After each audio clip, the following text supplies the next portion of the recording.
안녕하십니까. 송국근의 혼술이 매주 1월 보내드리는 정가 뒷담화 10월 13일 순서 시작합니다. 지금 국정감사가 한창이죠. 그런데 모든 국감이 이재명 방탄을 위한 또는 김건희 공격을 위한 그쪽으로 당초 예상대로 변질이 됐습니다. 그리고 이재명은 또 11.6 재보궐선거 지원 유세를 나가면서 윤석열 정권을 끌어내려야 된다. 뭐 이런 이야기까지 하면서 노골적으로 탄핵 정국을 조성을 하고 있는데, 자, 이게 지금 정말 피로감을 느낄 정도입니다. 이재명의 방탄을 위해서 민주당이 총동원되는. 그래서 저는 오늘 좀 본질적인 문제를 짚어보겠습니다. 좌파 정치권에서 과연 이재명이 대통령이 된다고 생각을 하고 저렇게 막무가내로 밀어붙이는 것인지, 아니면 현실을 일부러 부정을 하는 것인지, 저는 이 상황에서 이재명 대통령은 절대 될 수가 없다고 봅니다. 세 가지 제가 절대 안 되는 이유를 설명을 드릴 텐데, 이것은 뭐 법조인들에게 들은 이야기나 아니면 객관적인 자료들을 가지고 제가 말씀을 드리는 것입니다. 자, 이재명이 절대로 대통령이 되지 않는다. 그런데 이재명은 그걸 부정을 하는 거죠. 그리고 이재명과 공동 운명체가 된 좌파 정치인들도 마찬가지인데, 막판에 가면은 이제 탄핵 정국을 조성하는 이유가, 본인이 대법원 확정 판결 받기 전에 조기 대통령 선거를 치른다. 자, 이 목적을 가지고 있는 걸로 보입니다. 결국 막판에는. 그렇지만 그것도 지금 사실상 불가능하다는 게 새로 국정감사에서도 하나씩 지금 드러나고 있습니다. 오히려 국정감사에서 그런 부분도 드러나고 있는데, 잠시 후에 제가 설명을 드리겠지만은, 국정감사에서 나오는 이야기도 그렇고, 또 법조계의 움직임, 법원의 움직임이 최근에 심상치 않습니다. 상당히 빨리 이 재판이 진행될 걸로 예상이 되고, 특히 이재명이 본인도 이 가장 중요한 이 재판이라고 생각을 해서 계속 재판부 재배당을 요구하고 있는 이 대북 송금 사건, 북한 조선노동당의 뇌물전 사건이죠. 이게 지금 큰 변수가 생겼습니다. 어제 서종욱의 법대로 해서 서종욱 변호사가 이 부분을 굉장히 비중 있게 이야기를 했는데, 이게 지금 심상치가 않습니다. 그러니까 법원 전체가 이재명에 대한 단죄에 본격적으로 들어가는 분위기고, 또 정치적으로도 도저히 이재명과 같이 갈 수는 없다는 그런 내부 분위기가 민주당에서 조금씩 감지가 되고 있습니다. 심지어 전현희 의원이 플랜 B 이야기를 했다가 이른바 개딸들에게 집중 공격을 당하고 있죠. 그리고 저번에 대선 후보 경선에 나왔던 김두관 전 의원도 여전히 위기론을 이야기를 하고 있습니다. 1심 판결에 나오면 바로 위기가 올 것이라는 거, 당내에.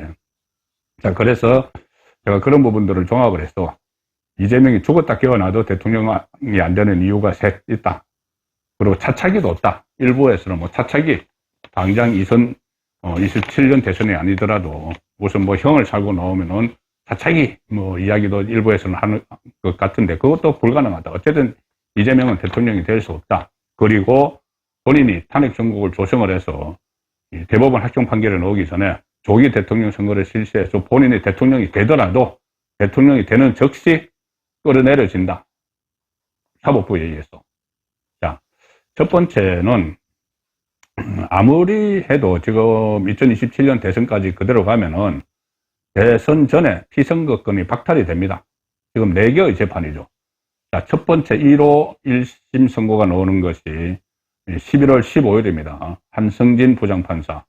공직선거법 위반이죠. 이 구형이 2년을 받았는데, 1심에서 100만 원 이상만 나오면은, 그러니까 최종 확정 판결이 100만 원 이상이 되면은, 지금 구형은 징역형입니다. 2년인데, 100만 원 이상 벌금만 나와도 몇 차례 말씀드리지만 모든 건 이재명은 다 일조. 다 뭐 피선거권도 날아가고, 또 특히 민주당은 434억 원 국고보조금 받은 걸 토해내야 되는데, 최근의 재판 분위기를 보면은 이게 상당히 1심이 2년 이상 끌었지만은 원래 6개월 만에 맞춰야 되는 거를, 그리고 2심 3개월, 3심 3개월이 강제 규정이죠.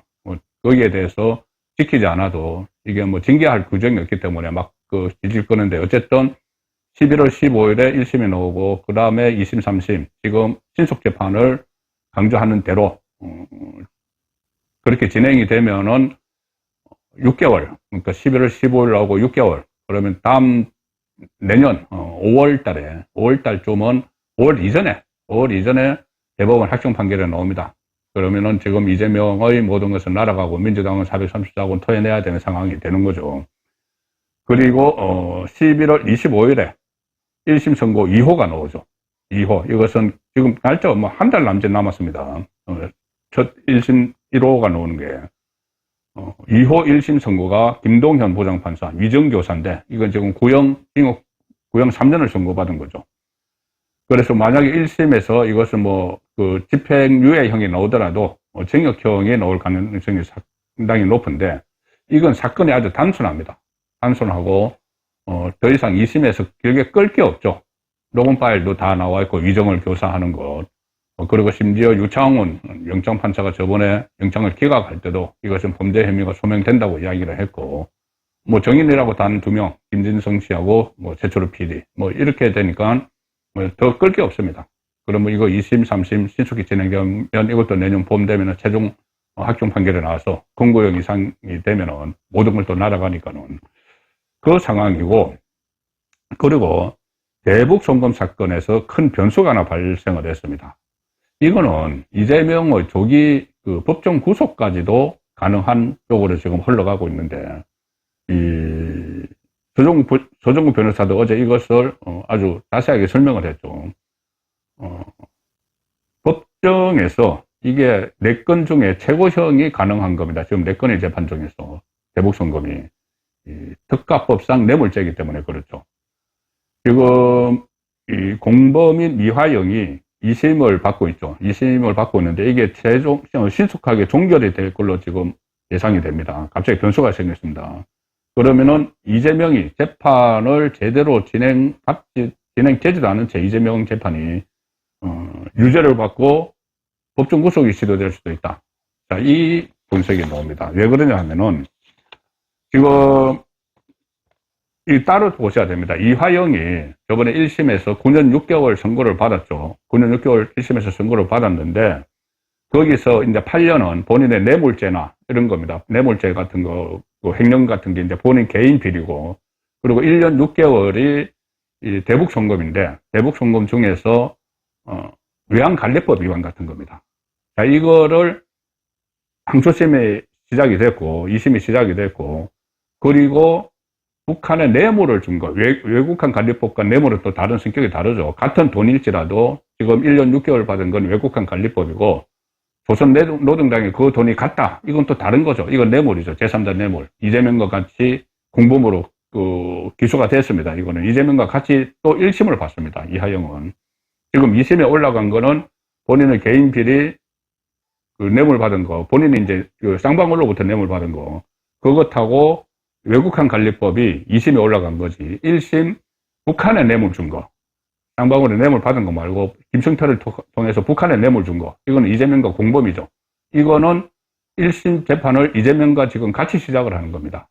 자, 그런데 지금 항소심, 그러니까는 그 외국한 관리법하고 본인의 개인 뇌물, 이 사건의 항소심 재판부가 수원 고등법원 형사 1분대 문주형 고법 부장판사입니다. 그런데 상당히 강성이죠. 이 부장판사가 법대로 이렇게 판결을 내리는 판사인데 아주 신속한 재판을 하겠다고 의지를 보였습니다.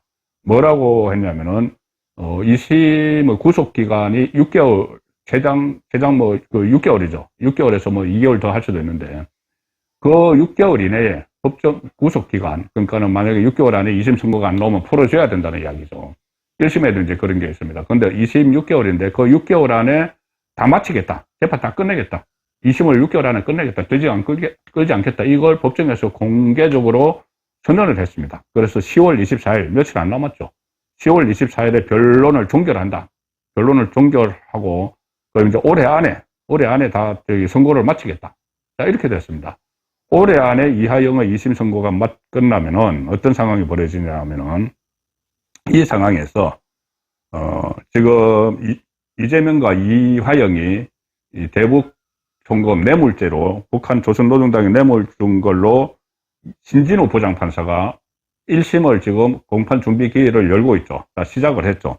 여기에서는 이화영도 1심입니다. 이재명도 1심이고, 이 대북 송금인데, 자, 이 신진우 부장판사가 이제 이재명이 시간 끌려고 재판부 재배당 해달라고 하는 것을 기각을 하면서 이런 이야기를 했습니다.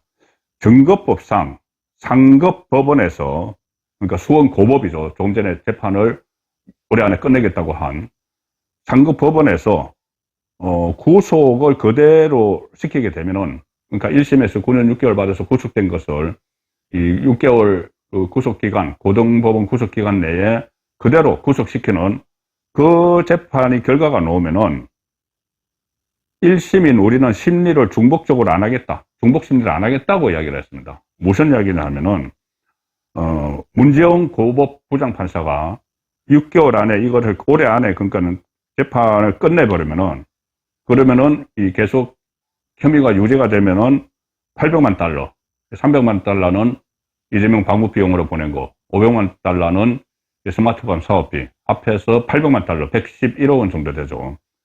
800만 달러의 용도가 확인이 되는 겁니다. 용도가 있으면서 확인이 되죠. 한도가 확인이 되니까 이것은 이 북한에 이제 송금을 한 돈이고, 이것은 북한에 이제 송금을 한 것이 확인이 됩니다. 그러면은 1심을 법원을 하는 대북 송금 사건을 재판을 하는 신진우 부장판사는 이걸 다시 심리를 안 하겠다는 거죠. 그 이제 거기서 확인이 돼 버렸기 때문에, 그 2심 법원에서 확인이 돼 버렸기 때문에 그것은 계속 심리를 할 필요가 없다. 그걸 그대로 인용을 하게 되면은 결국은 이하영의 항소심에서 이 북한에 뇌물 준 것이 확정이 됐기 때문에, 그럼 그대로 이것을 이 신진우 부장판사가 1심에서 가져온다는 이야기입니다. 그러면은 공범인 이재명도 같이 이렇게 바로 재판을 종결을 할 수가 있겠죠. 그래서 단 하나 남은 것은 이화영이 북한에 돈을 보낸 것은 이재명에게 보고했느냐 문제인데, 이거 이제 김성태가 또 그 정인으로 나올 겁니다. 이화영의 2심 재판에 10월 17일 날 정인으로 나오면은 그런 부분에 돈을 준 것을 그 이재명에게 보고를 했고, 이화영이 보고를 했고, 이재명과 김성태가 또 통화도 했다. 이재명이 자기 대신 돈을 보내줘서 고맙다고 했다. 뭐 그런 이야기를 또 증언을 하고, 그걸 2심에서, 이하영의 2심에서 받아들이면은, 그건 더 이상 이 1심에서는 다루지 않는다는 이야기죠. 그러면은, 이 초비상이 그 이재명에게는 걸리는 겁니다. 지금까지는 이 주가 김성태가 돈을 보낸 것에 쌍방울 계열사의 주가를 부양하기 위한 거다. 이렇게 계속 주장을 했는데, 자기 방법을 위해서 또는 경기도가 내야 될 돈을 대신해서 내준 게 아니고 쌍방울 자기 사업 때문에 그런 거야. 이렇게 이야기를 했는데, 이게 그 이하영의 2심에서 이재명의 방북용, 또 대북 그 스마트폰 사업비 대남용, 이렇게 되면은 이재명의 논리는 깨져버리는 거죠. 깨져버리는 것이죠. 그래서 그걸 그대로 이재명의 1심에서 그대로 가지고 오면은 이재명은 재판을 제대로 받지도 못하고, 재판을 거의 재판 거의 없이 바로 유죄가 선고가 될 수가 있다는 이야기입니다. 자, 그렇게 되면은 이하영 2심이 올해 안에 이제 선고가 되면은 바로 그것을 인용을 해서 신진우 부장판사가 이재명과 이하영의 뇌물죄, 대북송금 뇌물죄의 1심도 올해 말이나 아니면 내년 초에 선고를 할 가능성이 있는 것이죠. 이 상황에서 그 이하영 부지사가 북한에 뇌물 준 혐의로 유죄를 선고받는데, 그 도지사가 무죄를 받는 일은 없겠죠. 그건 있을 수가 없는 일이죠. 자, 그렇기 때문에 이 역시도 내년 초, 늦어도 내년 초에 1심이 선고가 된다. 그리고 2심, 3심이 신속하게 진행이 되면은 내년 여름에 그 대법원까지 나오는데, 그 전에 1심 판결을 받고 나서 이게 그 법정형이 10년 이상 유기징역이니까, 아니면 무기징역이니까 법정 구속을 할 수도 있죠. 신진우 부장판사는 그 전에 이재명의 후임 성남시장 은수미 전 시장도 법정 구속을 했습니다. 정치자금법으로. 그래서 이제 법정 구속을 할 수가 있죠. 다만 이것도 또 체포동의안이 있어야 되는데, 지금 이제 진행되는 상황을 보면은, 이때 체포동의안이 국회에 제출되면은 민주당 의원들도 다 대부분 찬성을 할 수가 있습니다. 국회 일부 이재명과 공동 운명체가 된 찐명만 제외를 하고는. 왜 그러냐면은 이미 이거 전에, 이게 1심에서 법정구속이 선고를 할 때쯤이면은 그 앞에 제가 말씀드린 위정교사하고 이 선거법에서 이재명의 피선거권 박탈형이 나오고 민주당이 434억을 물어내야 되는 그 형이 이미 1심에서 또 이때쯤이면 한 2심도 물어 익을 때죠. 그렇게 되면은 어차피 이 다른 사건으로 이 다음 대선에도 못 나오게 되는 인물을 중심으로 민주당이 끝까지 갈 수는 없다는 분위기가 팽배해 있겠죠.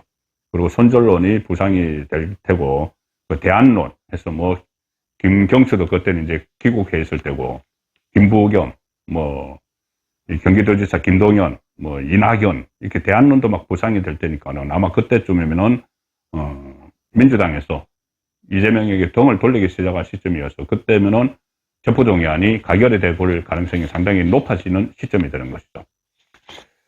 자, 그래서 세 개의 재판이 그렇고, 하나는 11월 15일, 공직선거법, 11월 25일, 위정교사 1심이 나오고, 대북송금도 새로운 변수가 생김으로 인해서,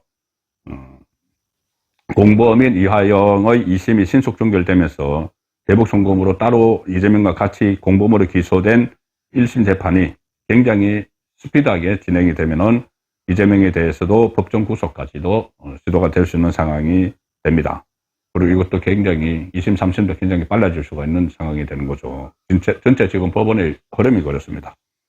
그 다음에 하나 남은 재판이 위례신도시, 대장동, 백현동, 성남FC 전부 다 묶어 놓은 건데, 이제 겨우 위례신도시 하나 끝났죠. 그러면은 11개월 만에 끝났는데, 이거 앞으로 하려면 하세월인데, 이것은 이재명이 구속된 상태든 아니면은 피선거권이 박탈돼서 선거에도 못 나가고 정치도 못하고 있는 그 상황에서든 계속 재판을 나가야 되는 그 재판이 되는 거죠. 마지막 네 번째 재판은. 그리고 이거 외에도 또 새로운 수사, 법인카드 수사도 있고, 정다등 수사 여러 개 있으니까는 계속 사법 리스크를 가져나가야 됩니다. 그래서 제가 이 재판 스케줄상 절대 이재명은 대통령이 될 수 없다는 이야기를 드리는 거고, 또 하나 차차기 대선, 그러니까는 이번에 2027년 대선 아니더라도 그 다음에는 이 피선거권이 박탈되더라도 또 사면 복권되고 하면은 나갈 수 있는 것 아닌가, 그런 이야기도 있지만은 이미 그때쯤 되면은 좌파 진영에서 이재명은 손절이 돼서 이재명계, 친명계 이런 것은 풀뿌리 아마 흩어질 겁니다. 그리고 434억 원 민주당에 부담을 시킨 이 형이 확정이 되면은 민주당이 제가 한번 말씀드렸죠. 전체 이 건물을 다 팔아도 450억 원, 현금을 한 400여 원 보유하고 있는데 어쨌든 절반이 다 이재명 때문에 날아가 버리는 그 상황이 됐는데, 다시 이재명이 복귀하기는 쉽지 않은 이야기죠. 그리고 이 피선거권 만약에 5년이 박탈이 되면은 이것은 임기를 다 채운 후부터 5년입니다. 임기 다 채우고, 그러면은 대북송금 같은 거 확정 판결 받아서 징역 한 10년 받으면은 10년 다 채우고 그로부터 5년인데, 자, 그것뿐 아니고 그때쯤이면 대장동, 백현동 이 수천억 배임 사건, 여기에 또 판결이 나오겠죠. 그러면은 구속 기간이 언제까지일지 모르기 때문에 그거 다 끝나고 그때부터 5년을 피선거권이 박탈이 되기 때문에 이재명이 차차기 대선 이것도 나오지 못한다. 그렇게 정리가 됩니다. 이재명이 유일하게 지금 대통령이 될 수 있는 것은 이재명도 알죠. 그래서 윤석열 대통령 끌어내려야 된다는 이야기를 계속 하는데, 바로 탄핵 정국을 조성을 해서 실제로 탄핵을 성사시켜서 조기 대통령 선거를 하는 방법인데, 자, 그 가능성, 헌재에서 그것을 인용할 가능성도 거의 없지만은, 만약에 그렇다고 하더라도 이 문제가 있죠. 헌법 84조 규정이 있죠. 이게 한번 논란이 됐다가 또 지난주 국정감사에서 나왔는데 뭐냐면은 헌법 84조는 여기에 의하면은 이재명은 대통령이 돼도 바로 끌려 내려옵니다. 지금 대통령이 될 수도 없지만은 만에 하나 조기 대선을 해서 대통령이 돼도 바로 끌려 내려오는 것이 헌법 84조 규정이 있습니다. 대통령은 내란 또는 외환의 죄를 범한 경우를 제외하고는 재직 중 형사사항의 소추를 받지 않는다. 그러니까 불소추 특권이 있죠. 대통령은. 그런데 조국을 비롯해서 일부 좌파 법조인들은 이 불소추 특권이 대통령 재임 기간 중에 이 저지른 것만 해당이 되지.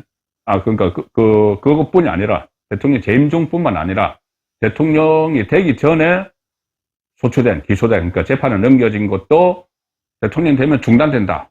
이렇게 억지 주장을 하고 있습니다. 그런데 누가 봐도 이것은 대통령 재임 중에만 해당이 되는 것이죠. 재임 중에만 이 불소추 특권이 있는 것이고, 그 전부터 이어져 온 재판은 중단이 되지 않고 계속된다.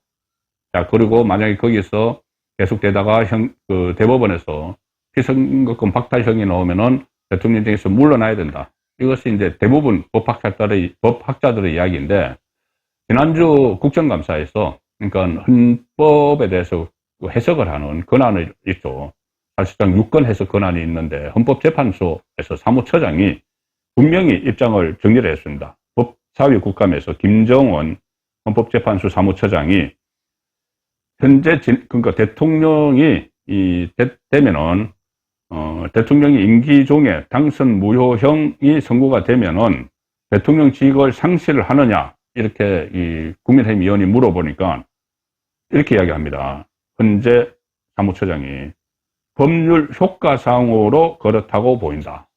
법률 효과상으로. 이 법률을 그대로 이제 적용을 하면은, 법이 미치는 이 영향 안에서 보면은 직을 상실한다. 그러면은 당선 무효형이 나오면은, 그러니까 피선거권, 당선 무효형이죠. 같은 이야기입니다. 당선 무효형이 선고가 되면은 대통령직을 내놔야 된다. 대통령에 올라 있더라도 그것은 곧 당선 무효형이 나오려면 재판이 계속 진행이 돼야지 당선 무효형이 나오죠. 그래서 재판은 진행된다. 그리고 당선 무효형이 나오면은 대통령직에서 물러나야 된다. 이것을 헌법재판소 사무처장이 한 이야기입니다. 그러니까 대다수 법조인들의 의견과 같은 것이죠. 그래서 만약에 이재명이 만에 하나, 정말 만에 하나 대통령이 되면은 엄청난 혼란이 일단 일어납니다. 이 헌법 84조를 두고 국민이 반쪽으로 또 나눠서 난리가 나겠죠. 이재명 쪽은 계속 이제 재판 중단돼야 돼. 대통령 됐으니까. 근데 우리나라 헌법이 그렇지 않은데, 재판은 계속 돼야 된다. 그리고 그때쯤 2027년쯤이면은 아무리, 그 조기 대선을 지금 해서 뭐 오른다고 하더라도 이 법원 판결이 계속 나올 텐데, 그 중에서 하나가 선거법 같은 것이, 결국은 100만 원 이상만 나와도 대통령직에서 물러나야 되는 거죠. 그러면 뭐 엄청난 혼란이 있다가 대통령직에서 이제 물러나면, 그러면 또 무슨 혼란이 있느냐. 대통령 보궐선거를 다시 해야 됩니다. 이재명이 잠깐 대통령이 만약에 조기 대선에서 올라가 있다가, 그러면 물러나면은, 끌어내려지면은, 그러면 또 다음 대통령을 뽑는 대통령 선거를 또 해야 되는 거죠. 그러니 이재명이 지금 하는 행동은 엄청나게 위험한 겁니다. 나라를 수렁에 빠뜨려 버릴 수 있는, 본인 살기 위해서, 조기 대선을 위해서 탄핵을 추진을 하는 것은 나라에 엄청난 손실을 입히고 국력을 소모시키는. 그리고 예를 들어서 이재명이 이 상태에서 대통령이 된다. 그러면은 대법원 확정 판결만 하면 곧 대통령직에서 물러날 사람인데, 어떤 신뢰나 어떤 영이 서겠습니까? 그리고 외국에서도 한국을 볼 때 국가 공신력이, 신뢰도, 이런 것이 상당히 떨어질 수밖에 없는 신인도라고 하죠. 신인도. 그런 상황이 되기 때문에 이재명이 대통령이 되려고 하는 욕심은 성사가 되지도 않을 뿐더러, 만약에 그렇게 된다면 그 과정에서도 엄청난 국력 손실이 일어나고 있는데, 만약에 대통령이 되면 더 큰 혼란이 일어난다. 그런 점에서 이재명은 대통령 꿈을 깨라. 그 말씀을 오늘은 드리겠습니다. 정가 뒷담화였습니다.